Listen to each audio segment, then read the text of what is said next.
Kambili was only 9 years old, but she had the heart of a grown woman. Everyone in the village of Okija said she was too curious for her age. She asks too many questions. The old women said at the market, she will one day see what she is not meant to see. The hunters whispered, but Kambili didn't care. She liked to know things. She liked to explore, to touch, to understand. Her small brown eyes missed nothing, and her ears caught everything. It was the rainy season when Kambili's parents sent her to stay with her grandmother in the village. Her mother had fallen ill, and the doctor in the city said she needed rest. So, early one morning, Kambili and her father took the long journey to Okiya, a quiet village hidden among hills and trees, where time moved slowly. Her grandmother, Mama Ekioma, was a strong, quiet woman with deep lines on her face. She lived in a large, old mud house with wooden doors, thick curtains, and a roof that creaked when the wind blew. "Welcome, my Piken,"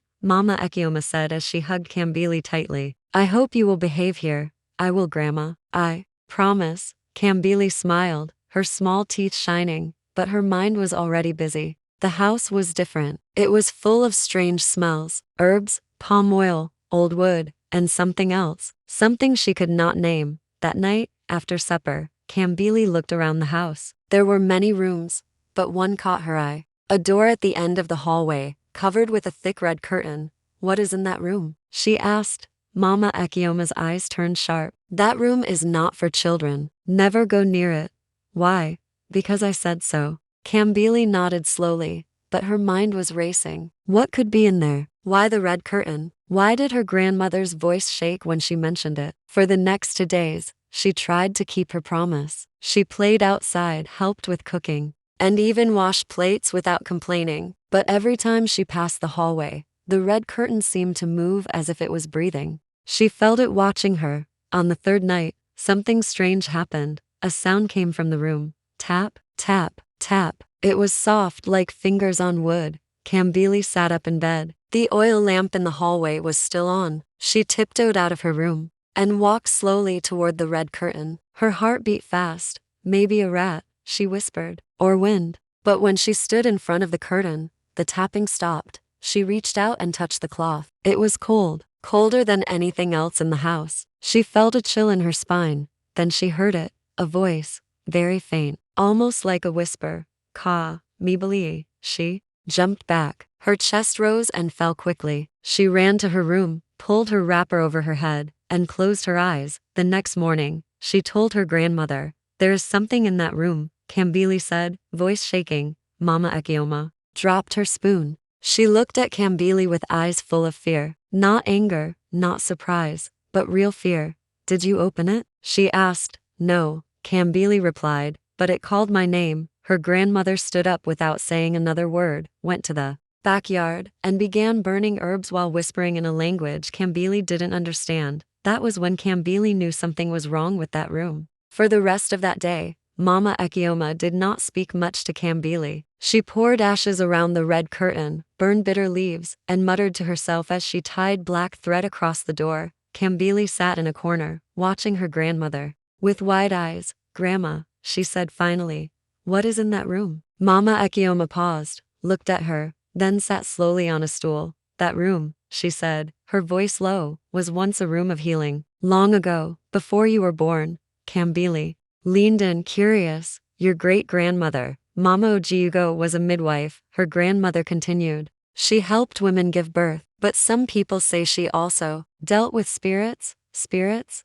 Kambili whispered. "Yes. They said she could speak to the dead. Some even believe she could wake them." Kambili's eyes grew big. "Did she really?" Mama Ekioma looked down. "I don't know. I was only a child. But one night, something went wrong. A woman came, begging Mama Ojiugo to bring back her child who died at birth. That night, thunder struck. Screams came from that room. The next morning, Mama Ojiugo locked the door and said no one must ever open it again." Kambili shivered. "What happened to the woman?" "No one knows. She disappeared." Kambili stared at the red curtain. "But why is it still locked?" "Because that night, something came into the room, and it never left." Kambili wanted to ask more, but her grandmother stood up suddenly and pointed her wooden spoon at her. "Promise me, Kambili," she said sharply, "you will never go near that room again. Never touch it." Never answer it, even if it calls your name. Kambili nodded. I promise. But deep inside her, curiosity grew like fire. That night, it rained. Thunder cracked in the sky. The trees shook. Kambili lay in bed, listening to the sound of the storm. Then she heard it again. Tap, tap, tap. She pulled the wrapper over her head. Don't answer, she whispered. Don't answer. Then came the voice, soft, cold, familiar.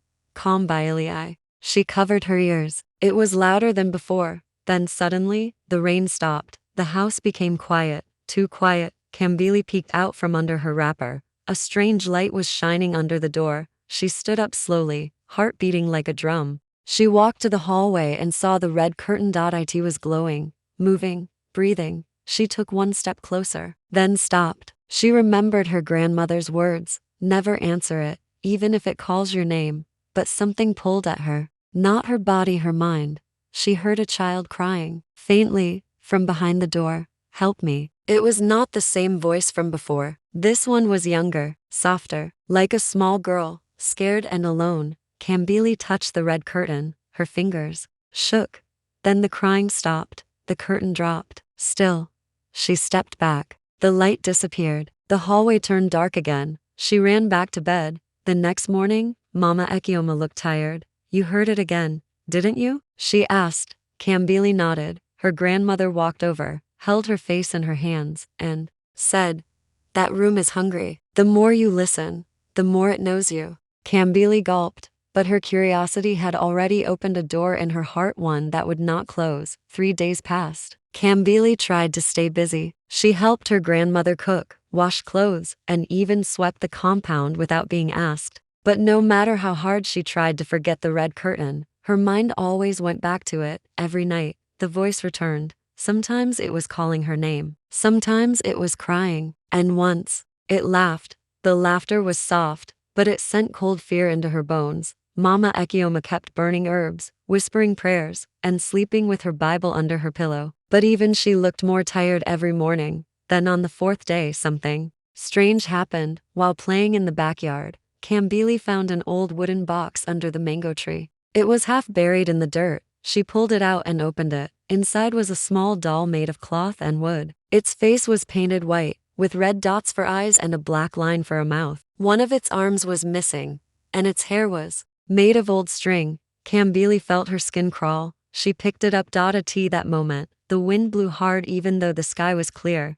The mango tree shook violently, and the birds flew away in fear. Kambili dropped the doll, but something in her head said, take it. She looked around. No one was there. She picked the doll again and ran inside. That night, after Mama Ekioma had gone to sleep, Kambili placed the doll on the wooden stool beside her bed. She stared at it. Its eyes stared back. I found you outside, she whispered. Who are you? She didn't expect an answer, but just before she closed her eyes, the doll's head turned very slowly to face the red curtain at the end of the hallway. Kambili sat up in shock. The doll didn't move again. She stood up shaking and walked to her grandmother's room. Grandma, she whispered. And no answer. She entered the room. Mama Ekioma was fast asleep, her face pale, her body sweating. Kambili touched her arm. It was cold, too cold. She ran back to her room. The doll was gone. Where is it? She gasped, looking under the bed and in the corners. Then she saw it. It was sitting in front of the red curtain, its head tilted to the side. Kambili froze. The curtain moved not with wind, but with something breathing behind it. Then the voice returned, louder this time. Kambili, come and see. The doll slowly raised its one arm, pointing at the door. No, Kambili whispered, but her legs began to move slowly, as if pulled by strings. Her feet touched the floor. She took one step forward, then another. The doll's painted mouth curved slightly upward, like a grin. Suddenly a loud bang came from the backyard. Kambili jumped. The spell broke. She ran to the window and saw the old mango tree burning without fire. Its leaves were turning black and falling like ashes. She turned back. The doll was gone again. The red curtain was still. She rushed into Mama Ekioma's room. This time, her grandmother was awake, gasping for breath, eyes wide with terror. You touched it,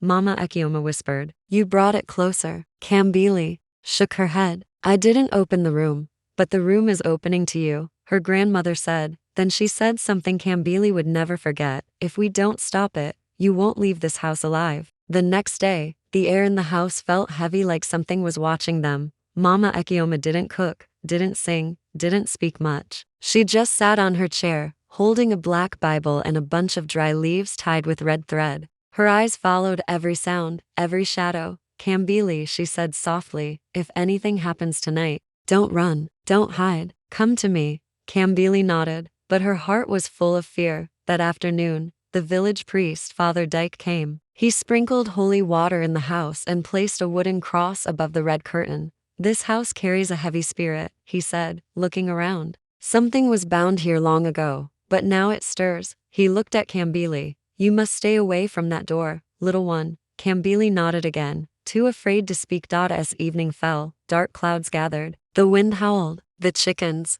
refused to eat. Even the goats hid under the shed. Then the rain came, but it was not normal rain. It was black. Thick drops fell from the sky, staining the ground like ink. Kambili watched from the window, eyes wide with fear. Stay inside, Mama Ekioma said, locking all the doors. That night, Kambili did not sleep. She sat on her bed, holding her pillow tight, her ears listening. At first, everything was quiet. Then came the whispers from behind the red curtain. Kambili. The voice was deeper now, angry, hungry. The doll appeared again. This time, it was sitting right outside her room door. It turned its head toward her, then slowly, it walked. It walked. Its small wooden feet clicked on the floor as it headed toward the forbidden room. Kambili followed. Her body moved without thinking. She reached the red curtain. The doll pushed it aside and disappeared inside. The door behind the curtain was open, just a little, and from the darkness, a hand reached out, long fingers, thin as sticks, with nails like claws. Kambili screamed.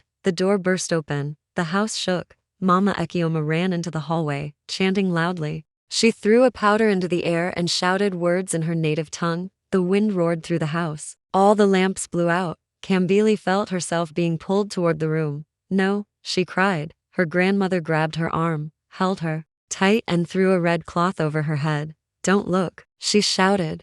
The hallway turned cold, so cold that Kambili's skin burned. Then silence. And no wind, no voice, no movement. Mama Ekioma slowly removed the cloth. The red curtain was gone. The door was wide open, and inside the room was nothing but darkness. Kambili, Mama Ekioma said with a trembling voice, it has opened. What is inside? Kambili asked. Mama Ekioma did not answer. She only said, if the spirit marked you, it will come for you. And if it enters your body, you will never be Kambili again. The room was open. The red curtain had vanished. The doll was gone. The house was quiet but not peaceful. Kambili stood frozen, staring into the doorway. The darkness inside the room didn't look normal. It was thick like smoke. And it moved. Mama Ekioma held Kambili's hand tight. Her eyes were wet, but her grip was strong. We have only one chance, she said. She reached into her old wooden box and brought out a small clay pot, tied with black rope and covered in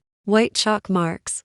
What is that? Kambili asked. It's a binding pot, her grandmother replied. It was made by your great-grandmother. If we can trap the spirit back inside, we can seal the room again. Kambili looked at the pot, then back at the room. But how? It wants you, Mama Ekioma said. You must go in and stand in the center. Kambili's eyes widened. No, what if it takes me? I'll be outside calling your name, Mama said. As long as you keep answering me, you will not be lost. Kambili's heart beat fast. Her feet felt cold, but she nodded. She had to be brave for herself, for her grandmother, for the house. Kambili stepped into the room. It smelled like old blood and wet earth. The air was heavy. The floor was soft, like it was breathing. As she walked to the center, the door slammed shut behind her. She screamed, Mama, I'm here. Mama Ekioma shouted from outside. Just keep talking to me. Kambili stood still. Her body trembled. The shadows around her started to move. A voice came from the corner. A girl's voice.